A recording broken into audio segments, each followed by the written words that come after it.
사람인가? 아닌가? 사람인 것 같은데?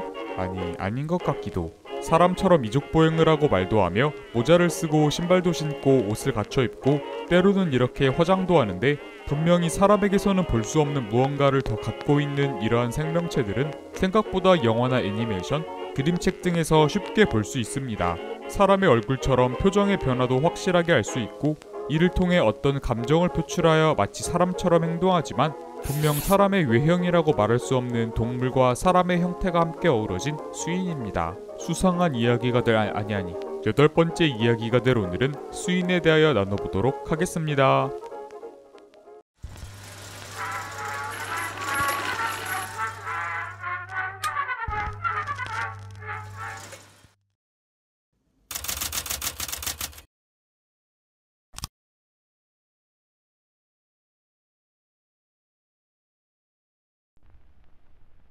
언제나처럼 단어의 사전적인 의미부터 짚어보자면 수인은 한자 짐승수와 사람인이 사용되어 만들어진 한자어입니다. 말 그대로 동물과 인간의 특징을 동시에 갖고 있는 생명체라는 뜻이죠.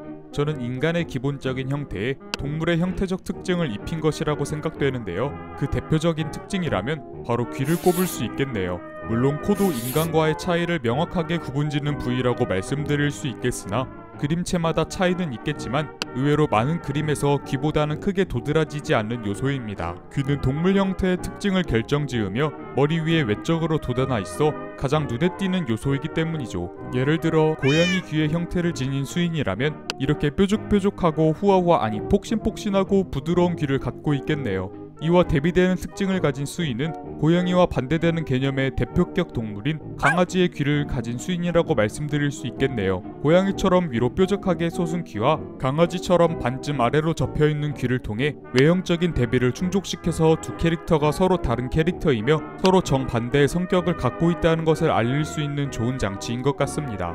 물론 고양이와 개의 품종은 어마어마하게 많기 때문에 같은 개의 특징을 갖고 있는 수인이라고 할지라도 어떤 종의 특징을 따왔는가에 따라서 다양한 성격과 외형을 가진 캐릭터가 파생될 수 있을 것 같습니다.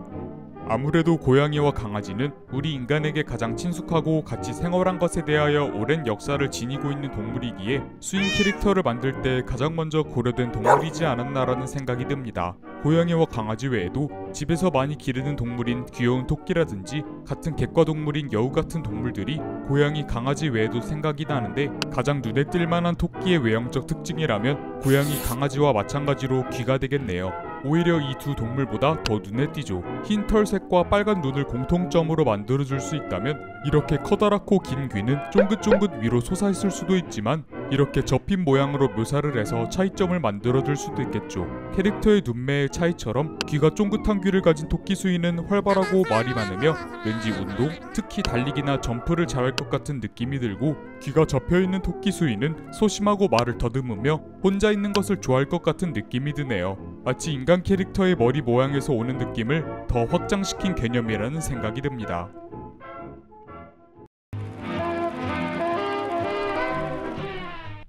우리 인간도 다양한 인종이 있는 것처럼 이를 수인에게도 적용시켜본다면 이렇게 흰 토끼 수인 말고도 색이 노란 토끼 수인, 색이 어두운 토끼 수인, 심지어는 이런저런 털색이 섞인 토끼 수인을 만들어줄 수도 있을 것 같습니다. 특히 피부색보다 털색은 뒤죽박죽 섞는 등 더 다양한 묘사를 해줄 수 있기 때문에 더 다양한 캐릭터를 생산하여 이 색의 차이나 색의 분포로부터 오는 다양성으로 이것들에 관련된 다양하고도 재밌으며 때로는 심오한 스토리를 만들어줄 수도 있을 것 같습니다. 저는 토끼 수인으로 예시를 들었지만 아까 잠깐 언급했던 여우 수인을 가지고도 다양한 변화를 주어 캐릭터성을 부여해줄 수도 있습니다.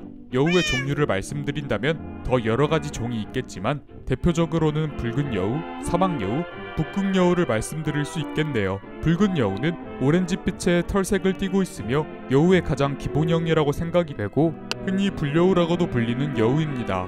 여기에서 몸집이 더 작아지고 귀가 더 커졌으며 털의 색도 옅어진 패넥여우라고도 불리는 사막여우, 귀가 제일 작고 흰 털을 갖고 있는 북극여우로 각각의 외형적 특징을 따와서 각각의 특징이 도드라지는 여우 수인을 만들어줄 수 있겠네요. 앞서 말씀드린 토끼 수인과 마찬가지로 외형적 특징을 통해 차이와 캐릭터성을 부여했지만 각각의 서식지가 다르기에 이러한 특성에서 차가 나여 사막여우 수인은 더위를 잘 견디지만 추위에 약하다는 설정을 부여할 수 있겠고, 북극여우 수인은 반대로 추위에 강하지만 더위를 견디지 못하는 설정을 부여해 줄 수 있으며, 붉은 여우는 딱 중간 정도의 특징을 갖고 있는 캐릭터로 만들어 이 세 캐릭터가 한 지붕 아래에서 같이 생활한다면 이들의 케미로부터 만들어지는 많은 재미있는 이야기는 상상만 해도 즐겁네요.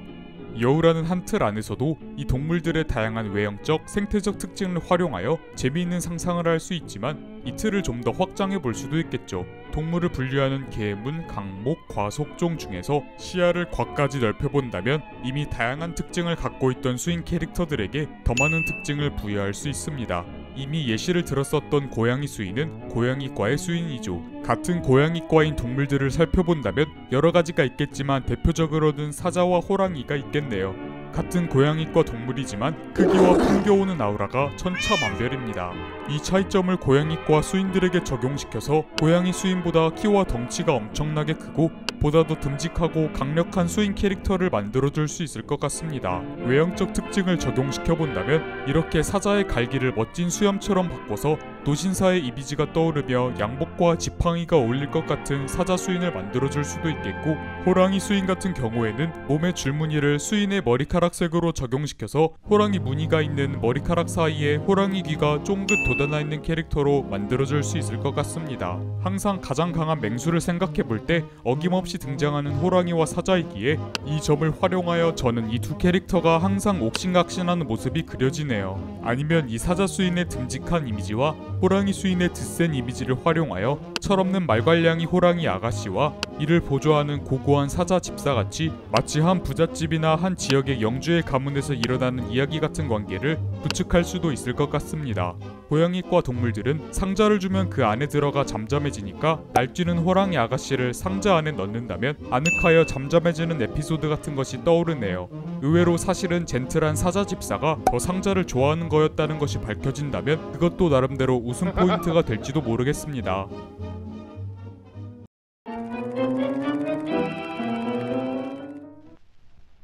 많은 수인들의 외형적 특징으로부터 느낄 수 있는 이미지로 많은 수인 캐릭터들에 대하여 이야기해보았는데요. 이런 외형적 특징 말고도 모티브로 삼은 동물이 자주 하는 행동을 수인 캐릭터에게도 부여하여 캐릭터를 더욱 입체적으로 만들 수가 있습니다.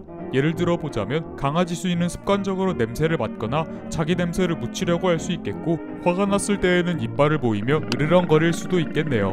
반대로 반갑거나 기쁠 때에는 꼬리를 프로펠러처럼 흔들 것 같습니다. 고양이 수인은 기분이 좋을 때 갸르릉거리며 골골 소리를 낸다거나 때로는 그루밍을 할 수도 있으며, 가끔은 헤어볼을 토해내거나 어디 자꾸 올라가며 가끔은 혀를 집어넣는 것을 까먹는다는 특징을 부여할 수 있을 것 같습니다. 화가 났을 때에는 온몸의 털을 바짝 세우고 꼬리를 잔뜩 부풀린 후 발톱을 세워서 상대방을 위협한다거나 실제로 긁어서 발톱 자국을 남길 수도 있겠고, 여기서 끝나는 것이 아니라 양양 펀치를 날려 결국 상대방을 다운시킬 수도 있을 것 같습니다. 고양이 수인을 들었을 때에는 손이 가지런히 앞으로 모인 채로 아래로 쭉 늘어진 모양이 되어서 귀여우면서도 웃긴 장면을 연출할 것 같습니다. 그리고 때로는 고장이 나서 멍한 얼굴을 하고 이상한 포즈를 한 채로 발견이 되는 모습을 종종 볼 수 있을 것 같기도 합니다.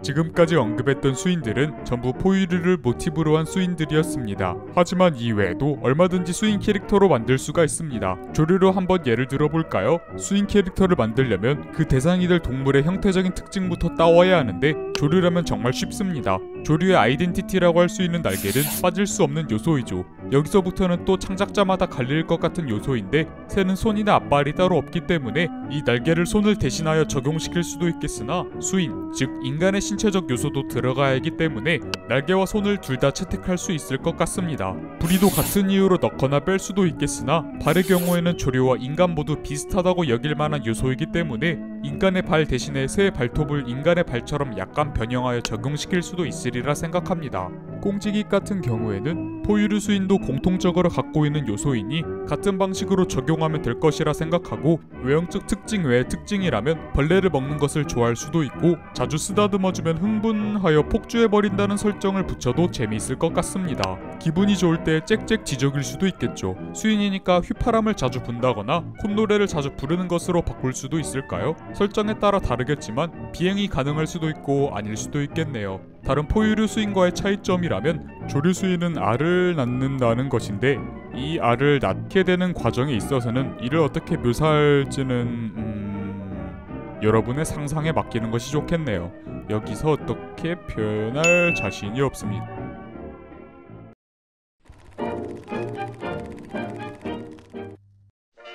오늘은 오랜만에 설화나 전설, 종교 속에서도 간간히 등장했었고, 지금에 이르러서는 엘프나 악마처럼 창작의 요소로서 훌륭하게 만들어진 수인에 대하여 이야기해보았습니다. 여러가지 요소들을 끊임없이 적용시키니 다양한 캐릭터가 계속해서 만들어져 새로운 형태의 수인을 탄생시키는 것이 정말 즐거웠습니다. 더 생각을 해본다면 앞서 말씀드렸던 여우수인에게 꼬리 8개를 더 붙여줘서 한국적인 미가 더해진 구미호 수인을 만들어줄 수도 있겠고, 인간과 동물의 비율이 굳이 50대 50으로 섞이는 것이 아니라 동물의 귀나 꼬리만 적용시키고 코나 피부 등에서는 동물의 특징을 찾아볼 수 없는 인간 비중이 아주 높은 수인, 이와는 반대로 온몸에 털이 돋아나 있고 주둥이도 동물처럼 튀어나온 수상한, 아니 동물 비중이 더 높은 수인을 만들 수도 있습니다. 이런 동물적 특징을 갖고 있는 수인을 왜 좋아하는지에 대하여 생각해본다면 아무래도 인간에게서 느낄 수 없는 동물만의 귀여움을 인간에게도 추가해주니 인간의 귀여움과 동물의 귀여움을 동시에 느낄 수 있어 다다익선의 결과를 낳은 것이라고 저는 생각되네요. 언급된 포유류나 조류 외에도 파충류, 양서류, 어류 등의 특징을 접목시켜도 수인이 되지만 이건 저에게는 너무 고차원적인 전문 지식을 필요로 하는 주제이기에 감히 제가 이야기해보기에는 어려울 것 같습니다만, 어쨌든 이번 채쇼는 여기서 마치겠습니다. 감사합니다.